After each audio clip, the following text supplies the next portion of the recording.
do this because we will review the actual test. But in the future, you can look at this, and what's written here should remind you of everything we're about to talk about. Again, gentlemen, I'm getting an echo here, so it makes it a little weird to talk, but I'll try it anyway. Okay. Okay, so I think the original pages here are the questionnaires that you filled out. So these are just your input in the narrative. I think one of the things that we want to keep in mind is this line here, where you report occasional petit mal seizures. Yes. Okay, that as we will look at shortly.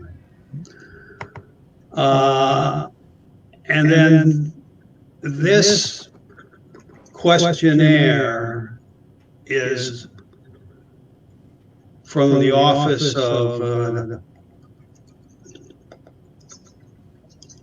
Daniel Lehman.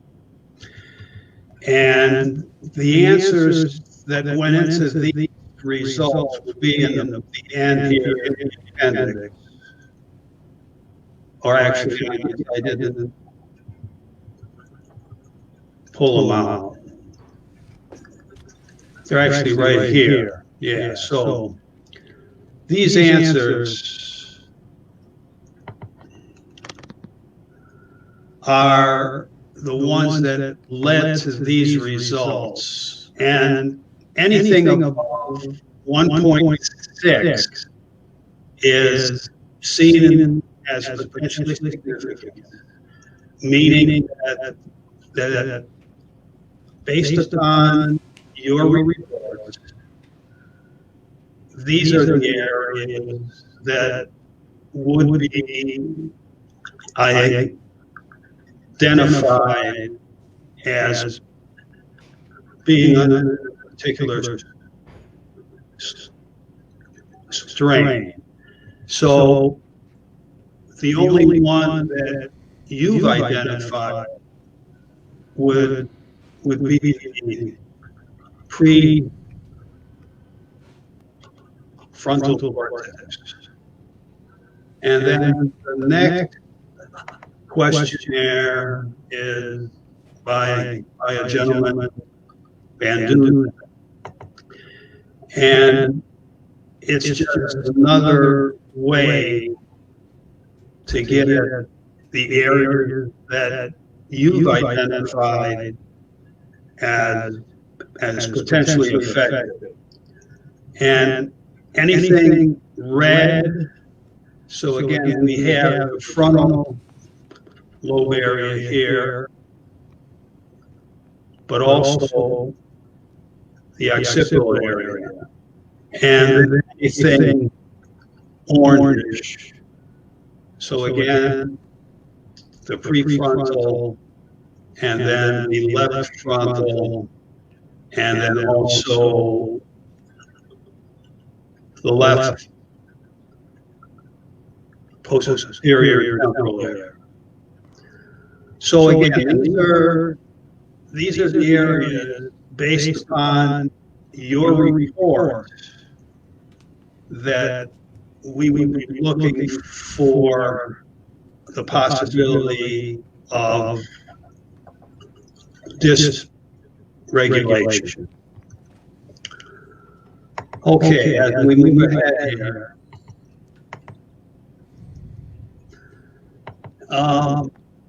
this is the fourth questionnaire, and it again is based upon your report, and based upon that, you would actually qualify for a diagnosis of ADHD, hyperactive, impulsive type. Not overly surprised on this one. Okay, very good to hear. Everything else is within the normal limits. But again, based upon your answer, we would say that we are looking for hyperactivity and impulsivity. Okay, now we begin to get into the more objective measures and the task that you perform that allows us to look at your ERP. It is also a test that is widely used to assess attentional. And we see here that you had 0 issues of omission, meaning that there was not one trial where you should have clicked and you did not click. And then, are you there? Because We're here. my audio's changed. Yep, we're here. Oh, the echo's gone. There we go. Perfect. Okay, very good. Okay, so, but you clicked 3 times when you shouldn't have. And for a person your age, you know, that is significant. I mean, this is a relatively simple task, and one should be able to withhold their urge to click. So this obviously goes along with your report up here. So you rate it yourself as potentially impulsive, and this gives us some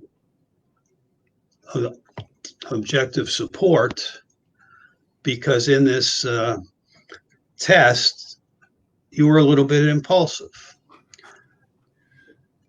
The other things that are noteworthy is that you were very fast. This is your reaction time. So when the image appears to click and you click, that gets measured in milliseconds. Mm-hmm. And the quickest anybody could really do this would be about 210 milliseconds. That's as fast as it's possible, and it's rare to see anybody this fast. I mean, you are fast. You can see here green. Is your experience a positive thing, a negative thing, or is it kind of based on everything else compiled together? Well, I will talk about that in a couple seconds here. Okay. So you can see also here, this is another way to look at this. Here's the mean, and you're way up here. Now, the positive of all of this is it ordinarily goes along with good eye-hand coordination and also fast visual to motor processing. That's the good news. There are few things in life that are just good or just bad. And so on the other side of the equation, people who are this fast are ordinarily prone to what we would label as symptoms of overactivation.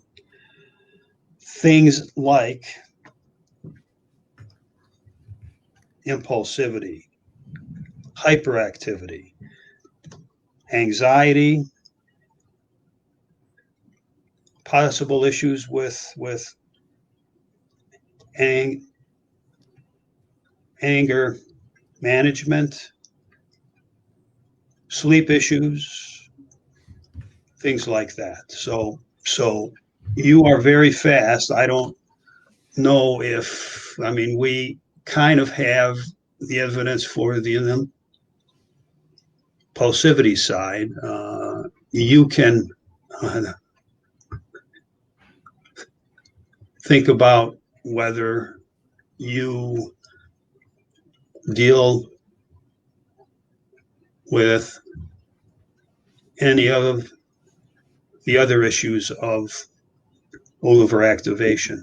Yeah, I've definitely had a history of sleeping issues, even been hospitalized twice for being awake over 36 hours when I was younger. Hasn't been anything drastic like that in many years, but that's certainly been a commonplace.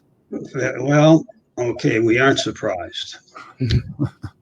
Okay, now, before I go on to the QEEG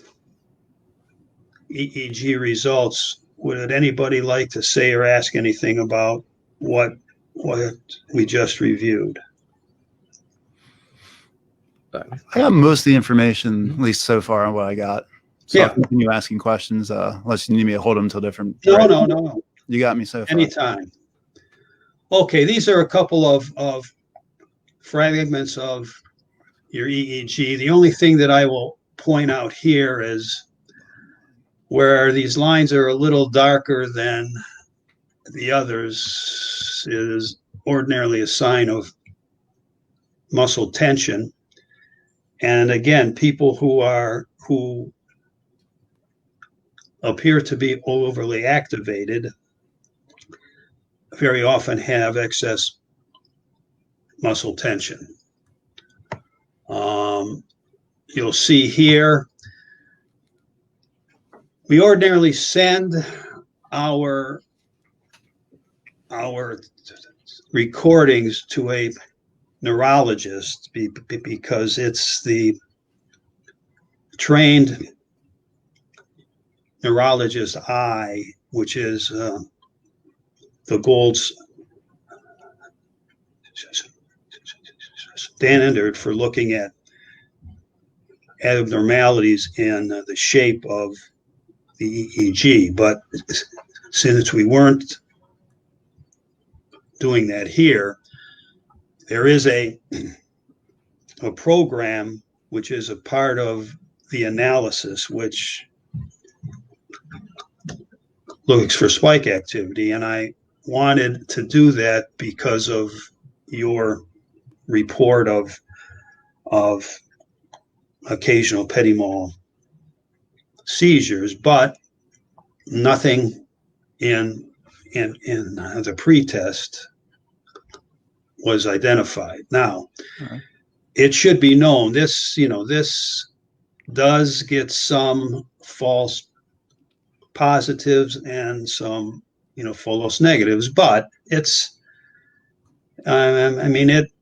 it very often turns up things if they're present. So in the pretest, this analysis did not find any spikes.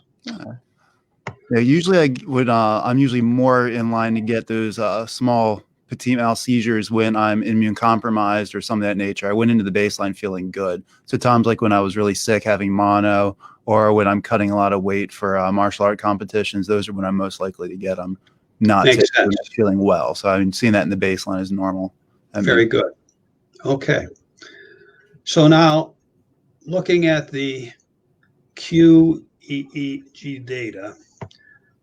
This is with your eyes open.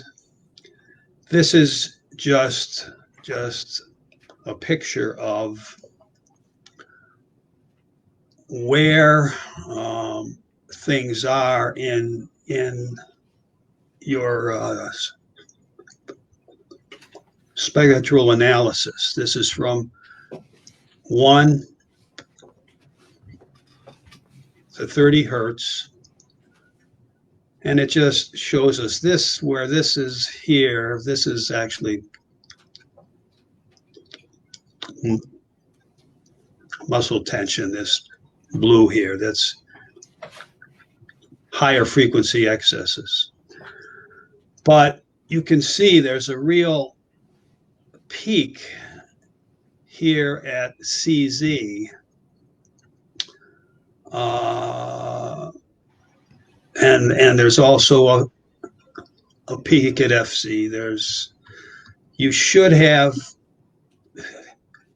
peaks in the alpha range to a degree in the back here around 10 hertz. Yours are in the red, more about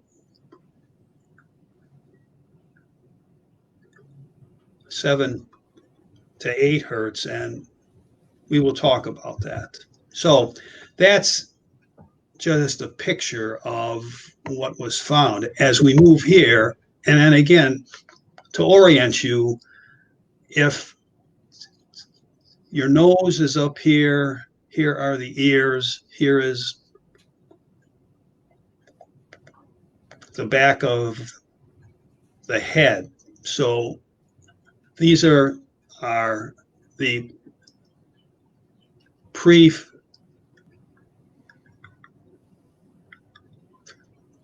lobes, the frontal lobes, central, temporal, posterior temporal, parietal, and occipital.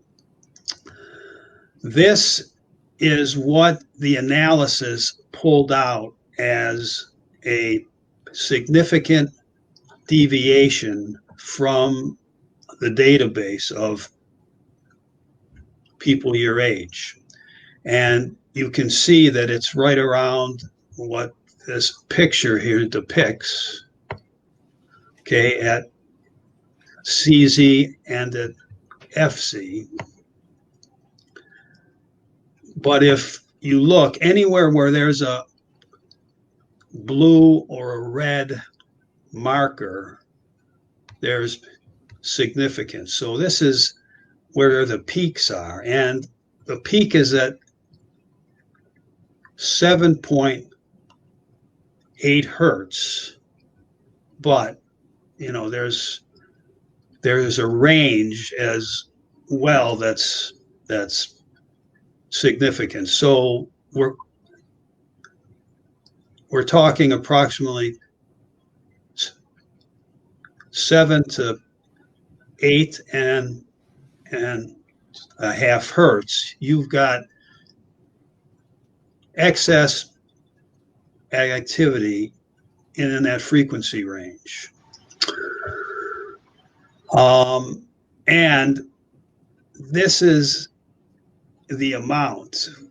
We bring out anything that is at least 2 standard deviations from the mean. And I imagine you guys are aware of all this, but I'll show it to you anyway. This is the normal or the bell-shaped curve. Anything within 2 standard deviations takes into account about 95 and a half % of the population. So anything that's out here is less apt to be there by chance. And so when we look at your results, we see that that peak is 5 standard deviations from the norm. So it's pretty far out there. And Michael, as I was looking at this, I was a little surprised because this typically is not found in anybody your age, and it typically isn't found in anybody as high functioning as you apparently are. This is also, well, I will keep talking about that once we look at your eyes closed. This is just another way of looking at the data, and we again see that there's an excess in this lower frequency area as well in the absolute. The absolute is your data against the database.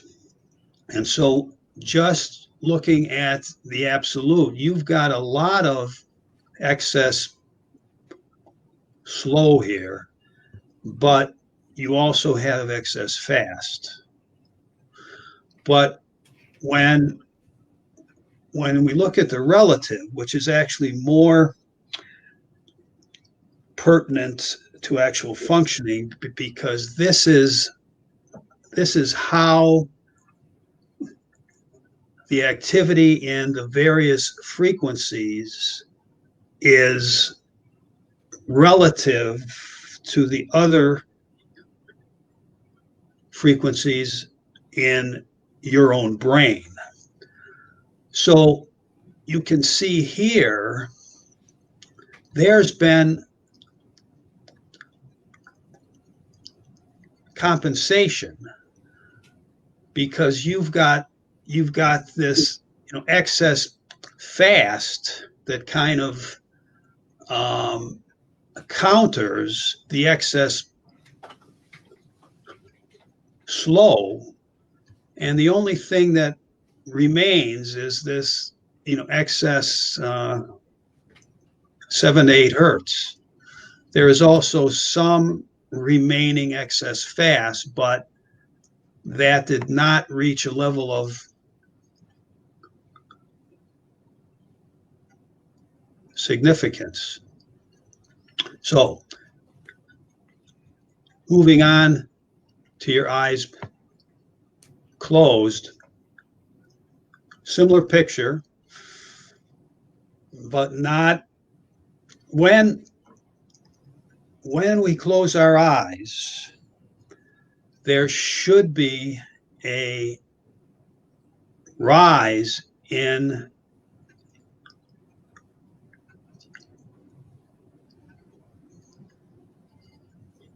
the alpha amplitude. The alpha amplitude is the frequency at which the brain should idle. It's like the resting frequency. And so when you close your eyes, the brain is relieved of the burden of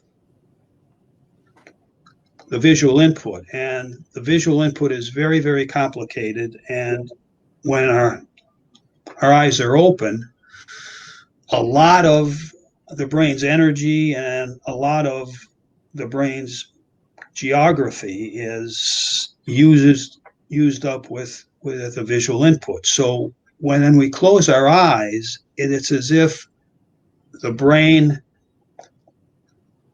downshifts, or it should. Your brain does not downshift. You can look at the picture here, and you can look at the picture here, and there isn't a lot of a change back here where it should be. The other thing is that peak alpha frequency should be between 9 and 11 hertz in a man your age, and that it also correlates with processing speed. What's very unusual about your results is you have this relatively slow peak alpha frequency, and you have this excess of slow activity. But we saw earlier in the task that you're very fast. That's an unusual combination. And so as I'm looking at this, I'm thinking, what's up with this? But what I see is a brain that has learned to compensate. And again, we see here with the absolute, there's all this, excess fast as well as the excess slow. But then in the relative, what gets left is the excess slow. And with your eyes closed, this is in a way okay, because it shows that your brain, when you close your eyes, can relax a little bit. Up here, not the case. When your eyes are open, you are revving. Even though this is an excess here, you also have these to compensate. And so I think what's happened, somewhere along the line, your brain has learned to compensate for the excess slow activity, which I assume has been there, for most, if not, all of your life. And we see here with your eyes closed, it took out two significant frequency ranges. One is again around 8 hertz, which is similar to eyes open, but we also see around 5 hertz. There's an excess relative to the database. And again, I think this is your way of attempting to relax your brain when you close your eyes. It's atypical, but it apparently works. And we already looked at that very quickly. You can see the absolute, you've got a lot of fast, and I think this is what you experience. This is you being hyper and being overly activated. Okay, moving on. Oh, I apologize. I jumped here. This is eyes closed, and then we move to eyes open. Eyes open with the task. There's the eyes closed. Now, the task you can see is very, very different than when you were at rest. And you can see blue all all over the place, not just in the areas where we might say it's muscle tension. You ordinarily don't pick up muscle in the middle here. We also see that there is a jump in the lower frequency activity because your brain's activated, you're doing something. Now, we ordinarily would not want it during a task, even a simple task. We would not want it to be activated at the lower end here. We would like it to be activated in the middle. This is a biomarker for one of the most common subtypes of attentional problems, which is excess low or slow activity, which is here. And so again, it's a little surprising. Very often people with this pattern, in that the test that you did, make errors of omission because they aren't able to pay attention. These are ordinarily brain waves that go along with the mind wandering, kind of. It can also go along with beginning to doze off a little bit. It's just not a frequency range that supports good attention. But your attention was very good, and I think it's because of all this blue here. Once again, your brain has learned to compensate, and so you're much more functional than these deviations ordinarily accompany. And this is very similar to what we looked at up here. This is a little lower, but again, 7 to 8 hertz, and this one is 5 hertz on the lower end and 8 here again. So this excess slow alpha is with your eyes open, with your eyes closed, and during a task. And the fact that it's there in all 3 conditions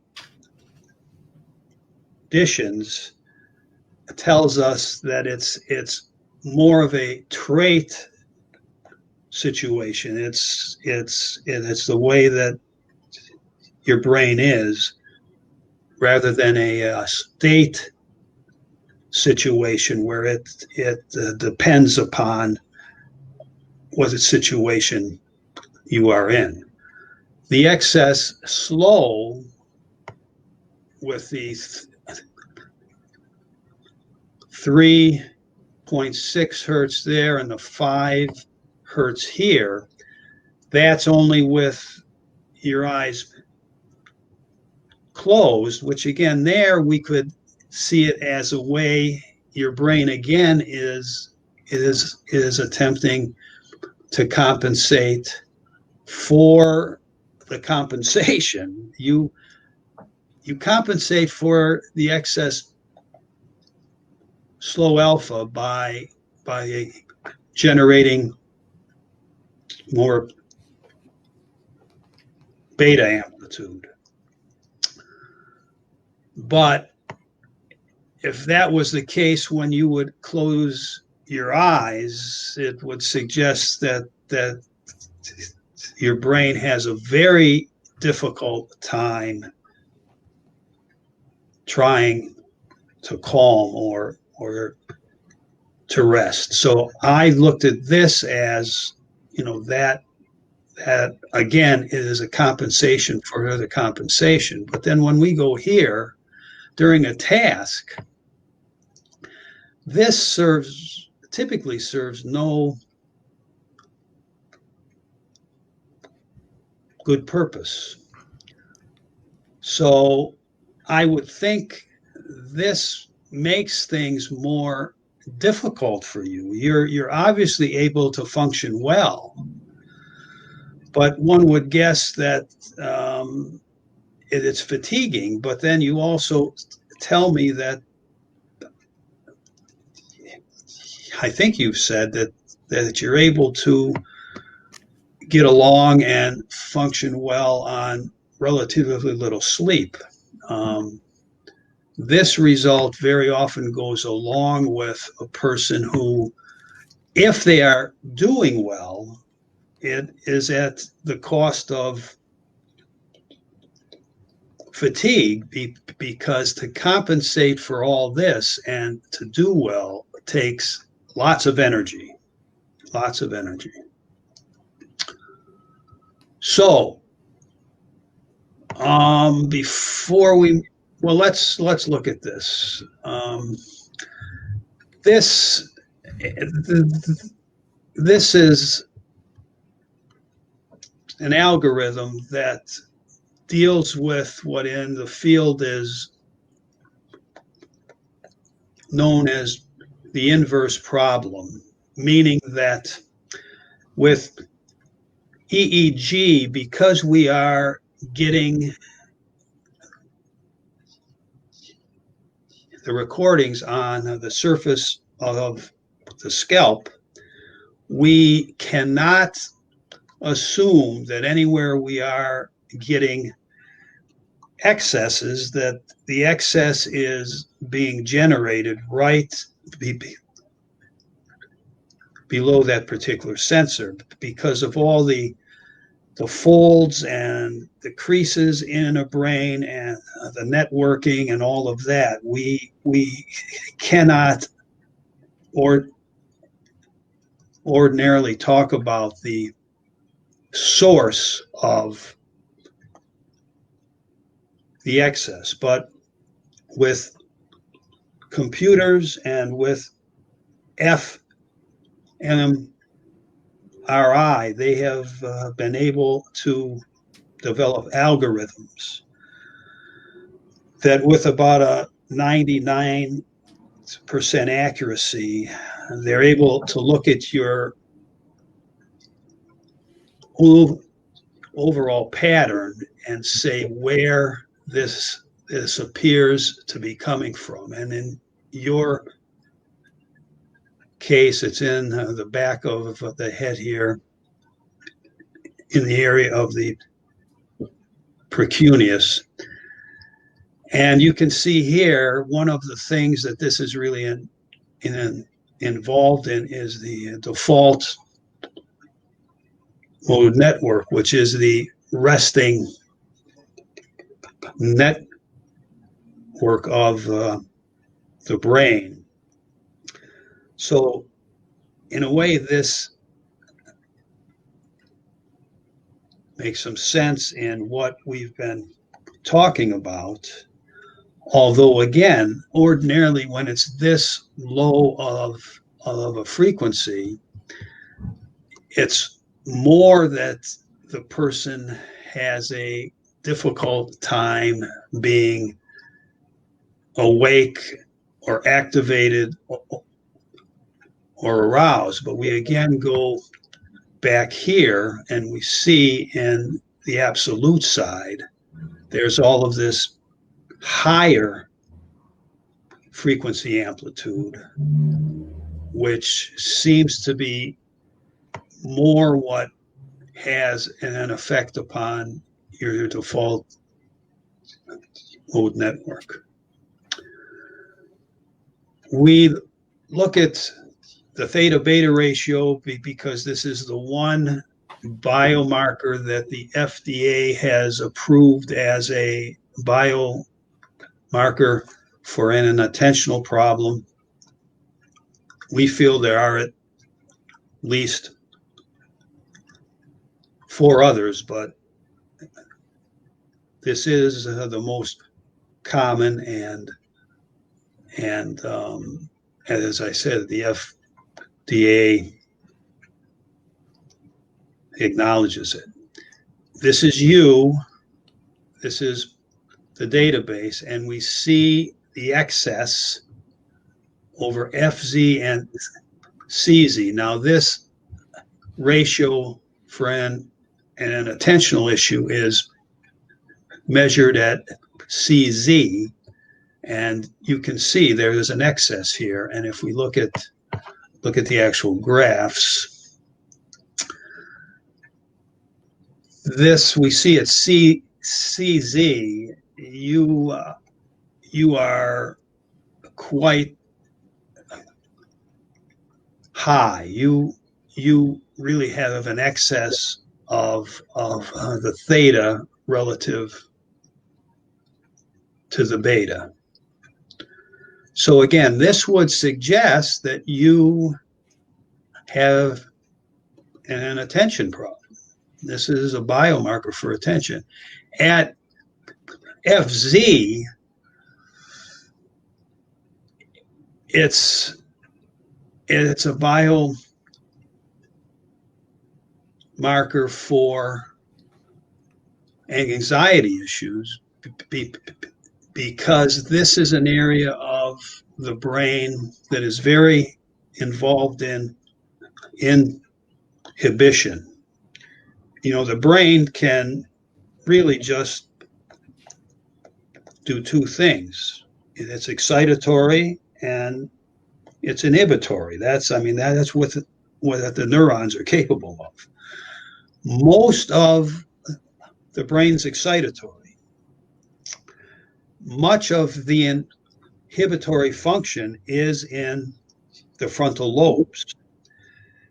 And when those are not functioning as optimally as they can, we often see what in some ways it is a paradoxical situation. A person, even though he or she has excess low activity, they will appear to be hyperactive because their inhibitory function is not working as it should. And I think this may also be an explanation for your presentation. You come across as a rather intense person, and I think we can argue it's because of the excess slow activity in the frontal area, which disinhibits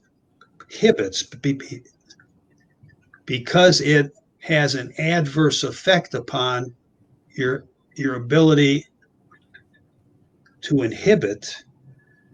You appear to be overly activated, again, even though we are dealing with an excess low or slow frequency here. Okay, moving on. Your arousal level. This is another algorithm that pretty much looks at the areas of the brain that are involved with the autonomic nervous system. And what we see with you is that you are tending toward, or you are, in the overly aroused section here, which suggests, as it's written here, that you are walking around with an overly dominant sympathetic side, versus the parasympathetic side. So this suggests that there's an overly activated brain, but there is also an overly dominant sympathetic side. So this is all beginning to line up a little bit here, I'd say. Everything is very synchronized. This is fine. I mean, there should be left and right synchrony, and there is. So that's very good. Now this is another algorithm that looks at kind of the areas of the brain that are involved in introversion and extroversion, and this would suggest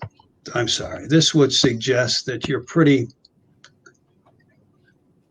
balanced there, that you aren't significantly involved with what's going on around you versus what's going on within you, and then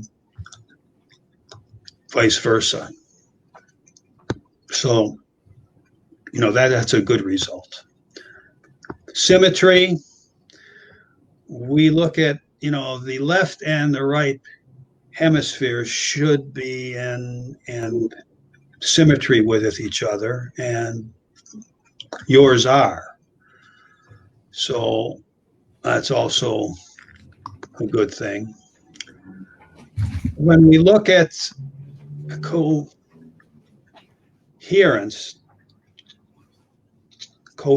is a measure of communication between brain sites.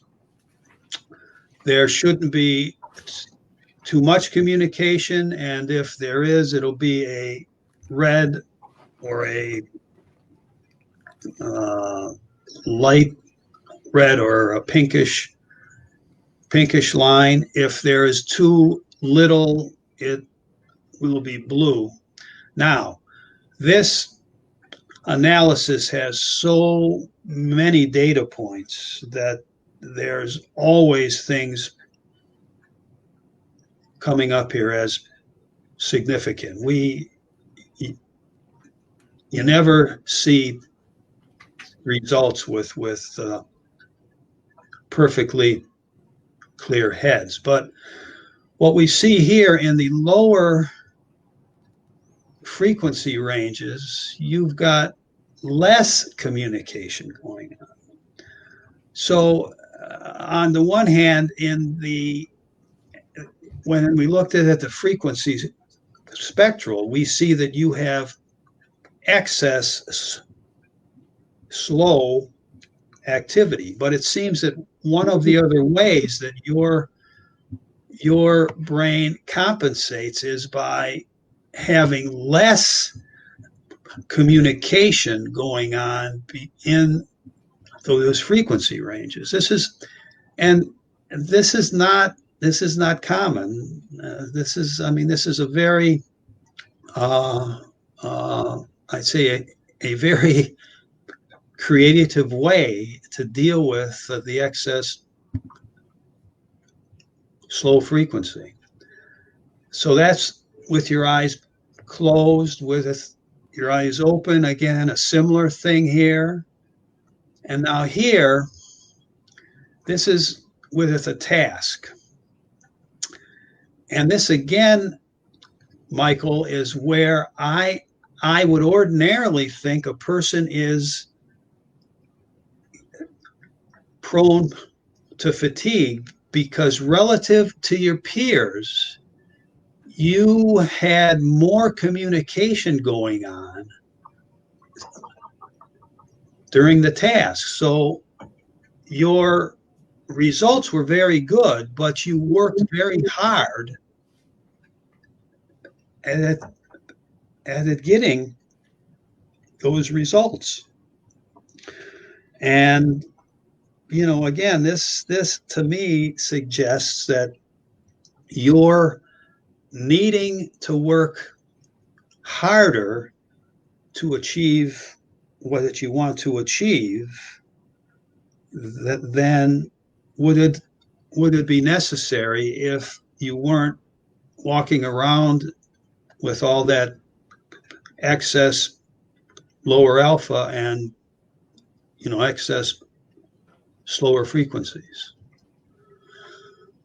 Okay, before we go on to the ERPs, is there anything anyone would want to say or ask? Yeah, I got one question. I'm almost afraid to ask this one, but it was early on, I think, with the eyes open task. You stated that this wasn't normal for most people my age and functionality. So I was curious, is there a specific age or cohort that you would normally expect to see it in, or is it just abnormal for me? Well, it's abnormal for you because we begin seeing this in geriatric people as the aging process happens. As a person gets above age 70, 75, 80, 85, there is a natural trend toward more lower frequency amplitude. But it's not what you're looking for in anybody between the ages of like 9 years old and 75 years old. All right. Okay, so when I looked at that, I was surprised because, you know, you're apparently a very well functioning person, but it seems that a part of that is your brain has been very adept at compensation. Moving on to the ERPs. These are the event-related potentials. These are about stages of processing. These first two are about the brain reacting to the sensory input, at the visual input, at the auditory input. You know, that's first, and that ordinarily occurs in the back of the head in the case of the visual, and then it's an odd thing. The auditory cortex is really in the parietal area, but because of how that cortex is situated in the brain, when we pick it up from the scalp sensors, we pick it up from the middle of the brain, but it's really occurring in the back here. Anyway, then things begin to work their way forward, that the sensory data begins to be processed into information. Memory gets involved because whenever we process anything, the memory should be involved. We're looking at, is this anything I've experienced before? Did I like it? Didn't I like it? What did I do about it? So on and so forth. And then moving up to the so-called executive functions, which are up in the frontal lobes. And then these last two are more, there's not as much research about these, but one's about working memory and one is about an ERP that relates to emotional reaction. Now, if you look here, the red is the database, the blue is you, the black is the difference. What's easiest for you to look at are, we have at the end here a list of which of the ERP components deviate from the database. And yours deviate in all 11. So your ERPs, generally speaking, are unusual. But if we look here, we see a lot of early high, long lasting. Here there's a little low, but then high, long lasting, high. And these things just aren't within the norms. But if we look at those, we see there's much higher amplitude, negative and positive. So, Michael, what this tells me again is that your brain has learned to compensate for that excess slow activity, because ordinarily a person with excess slow activity has ERPs that are late, ERPs that are lower, that aren't as intense, whereas yours are the opposite of what we would think we would find. So for me, it speaks to a compensatory mechanism. It speaks to the ability of brains in general, and yours in particular, to adapt, to find a way to function. You hear about the extreme cases where a person gets born with just one hemisphere, but they wind up functioning normally. I mean, the brain can really adapt. And as I looked at your results, that's what I'm thinking. I mean, you have a brain that's been very adaptable. You can read about all these at your leisure. The earlier paragraphs within a section are about the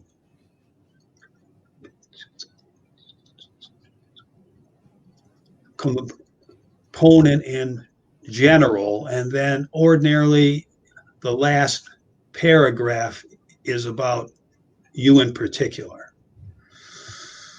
Okay, so that's pretty much that. These are simple ERPs. I'm not going to get into all that. These are more useful if you would ever want to do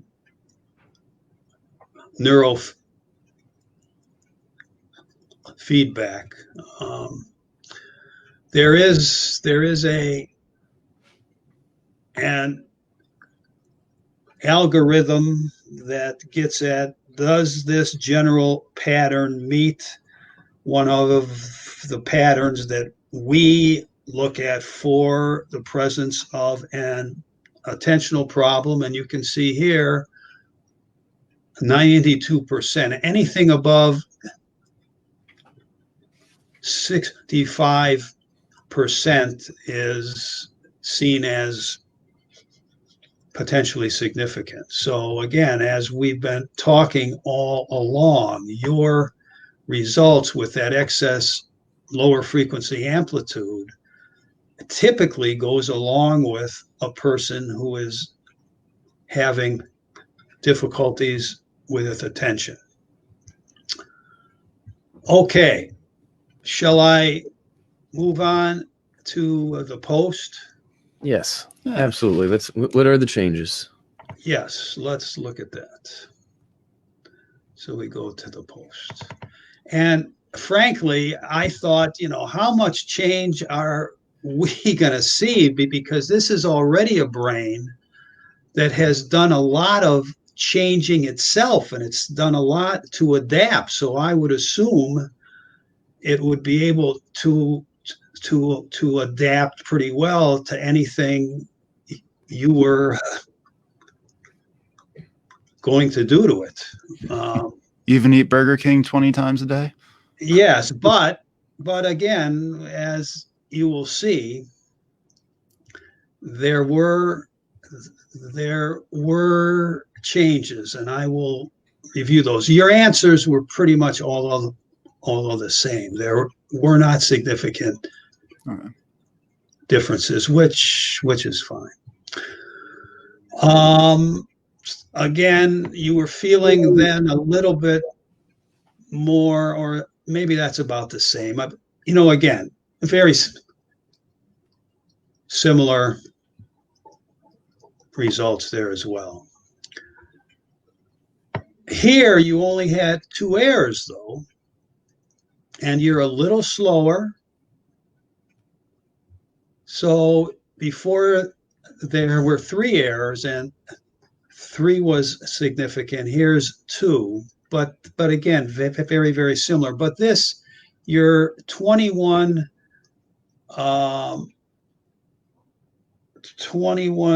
milliseconds slower. So you could argue that the dietary changes had a little bit of effect on your speed, although again, things are very fast. I mean, both results are fast. So your performance is pretty much the same. But the first significant thing that emerged was when I did this. Well, even though during the eyes closed there wasn't anything seen, with your eyes open, this program found 9 events that it would say are spikes. And so let me say a couple things. One of the other things, a person with excess slow activity, one of the things that can go along with that is an increased susceptibility to spike or to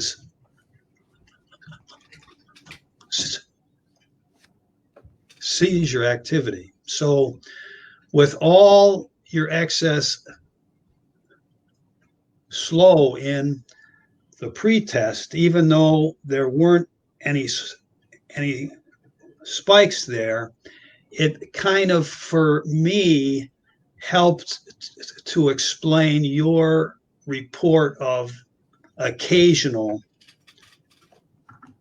petit mal seizures. But here, after your dietary changes, while there weren't any detectable spikes in the pre-test, there were in the post-test. And I think you might be aware there are dietary changes that are used to treat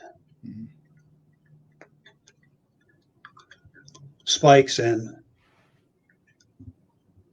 seizure activity, and this would suggest that eating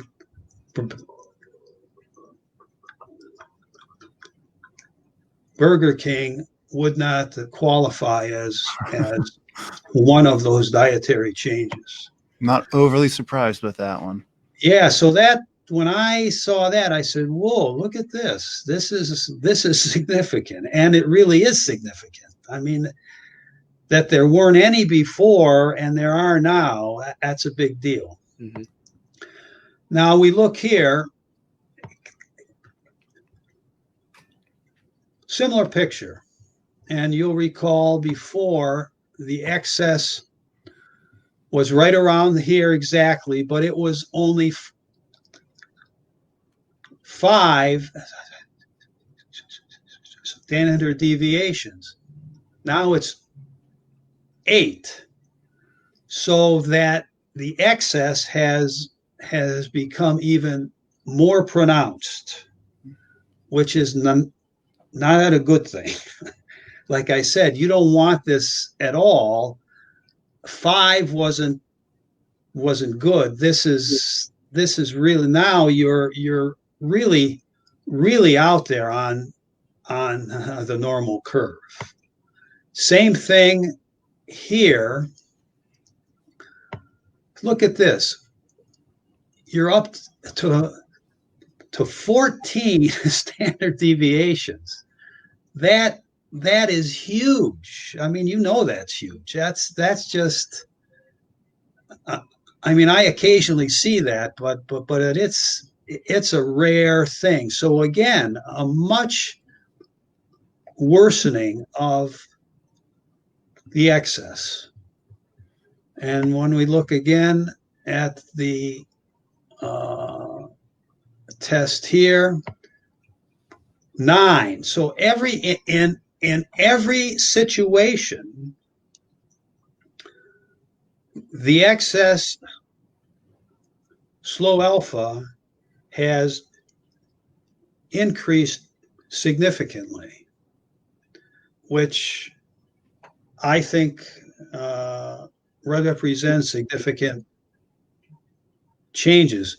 What is of interest is that here again, we also have that lower one that was there in the pretest. Here we also, in the pretest, had an excess at the 5 hertz level, which is no longer there. So, but we do see, we still have the excess fast compensating for the excess slow. So I think one can argue that you may have lost a little bit of that compensatory function. This is a thing we can speculate about. It's nothing that's very clear, because again, this is your brain, Michael, is it's not a typical brain, and so there's not a lot of prior data about things like that. So I can only speculate why that excess 5 hertz is gone. I'm not sure, but the real takeaway from all of this is that the primary deviation, which is the excess lower alpha in your EEG that was there during the pretest is there in a much more pronounced way in the post.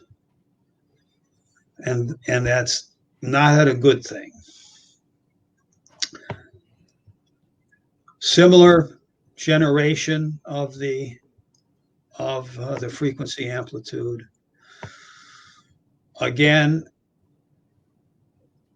it's even more pronounced now than it was then.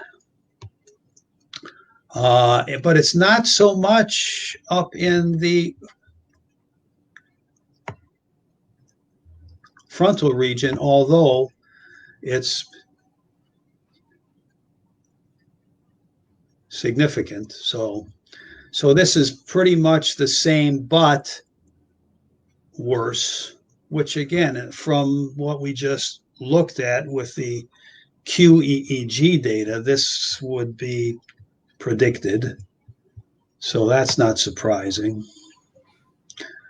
What is surprising is, remember, this is the arousal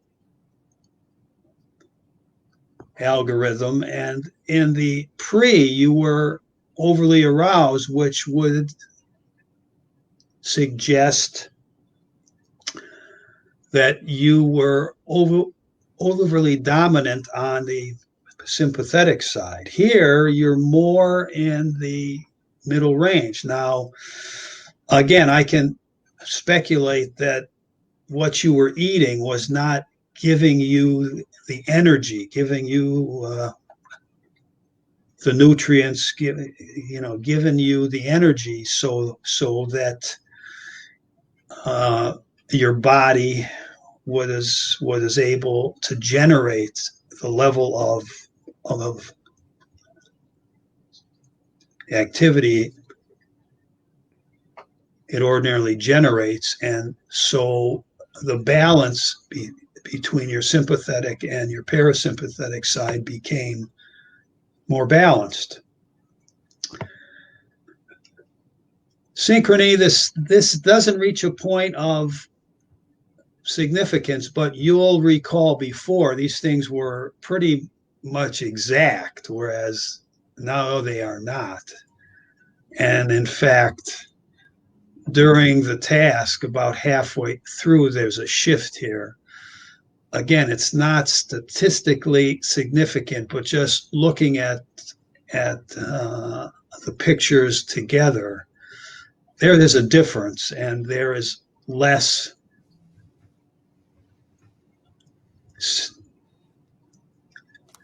synchronicity.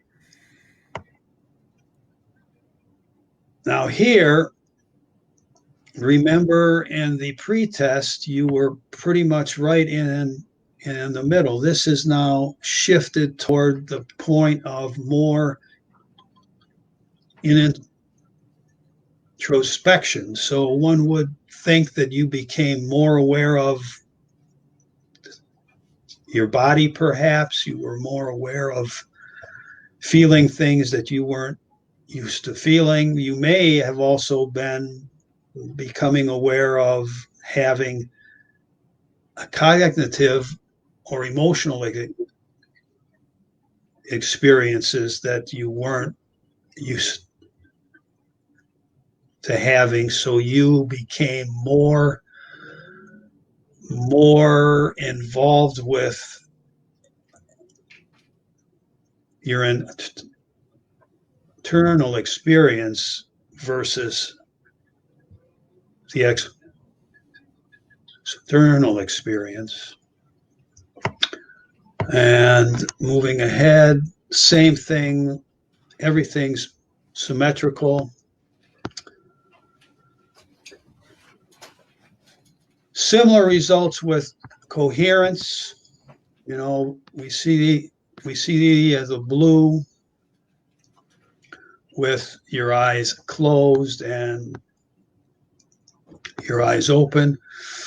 With the task, there's actually somewhat less. I would think it's not statistically significant again, but there is less of the dark red. But again, I would speculate that's because of an energy issue. I think you don't, after a month of eating what you were eating, the brain just wasn't getting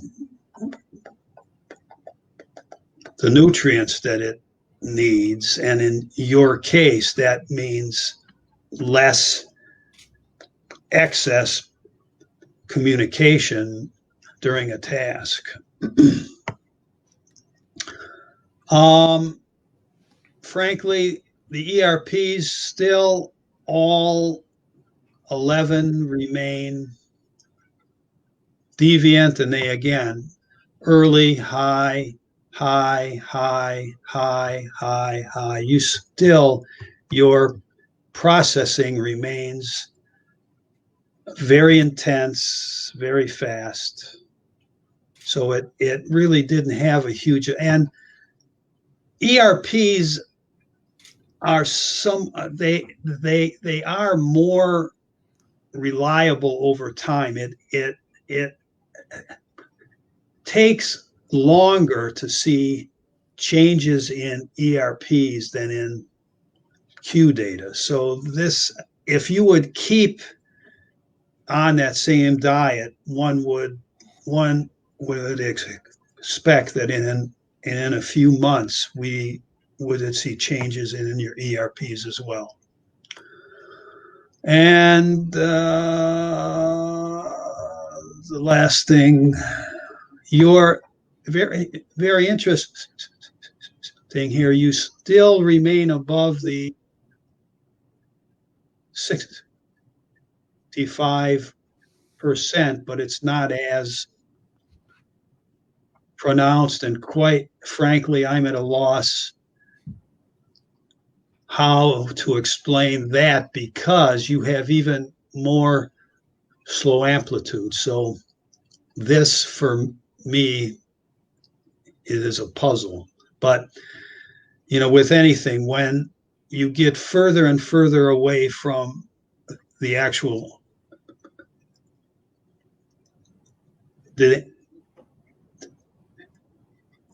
data of the EEG, and you're looking at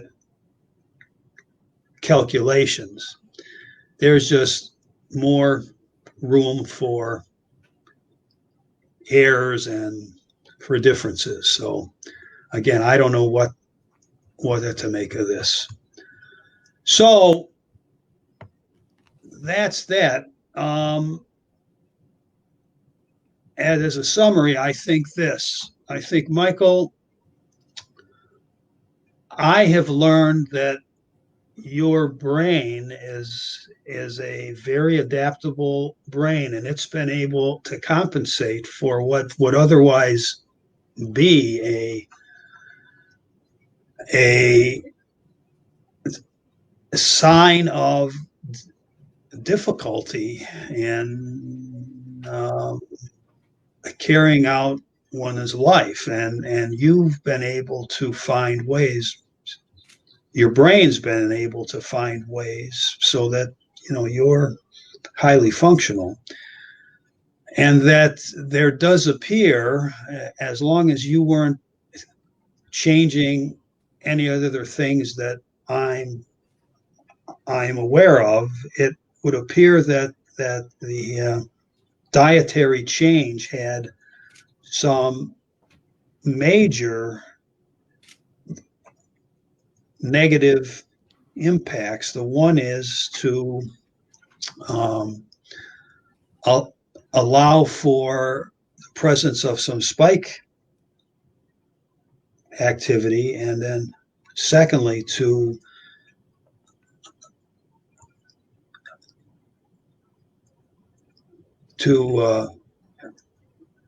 greatly increase the amount of lower frequency amplitude that's present in your EEG. Okay, before I quit sharing. Is there anything anybody wants to look at again here? No, No, I think I'm pretty good on that one. been very thorough. Okay, so let me get to that. Stop sharing. So this should go away, and I should be back with you guys. We see you here. Okay, so there it is.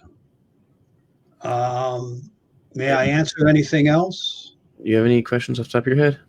No, the few I had, you asked very well, very quickly. I'll read through the summaries, of course, and if I have any questions, I'll reach out to you on that one Yes. to fill in any of the blanks. But no, that was really good, and has a couple of things to think about as I go read through it.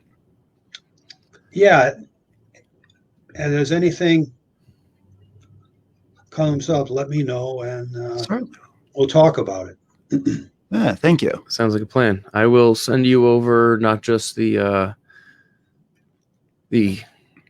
film for this, but also the blog, and obviously invite you to the premiere when I'm done editing the entire film here. Excellent, appreciate it, guys, and for me, it's been very interesting to do this. I appreciate the opportunity. And the thanks is all on this side. Thank you so much. Yeah, thank you for your Appreciate you. time and all the knowledge you share with us. Very good, guys. We'll talk to you. Have an amazing week. Yep, Thank you. All right, see you.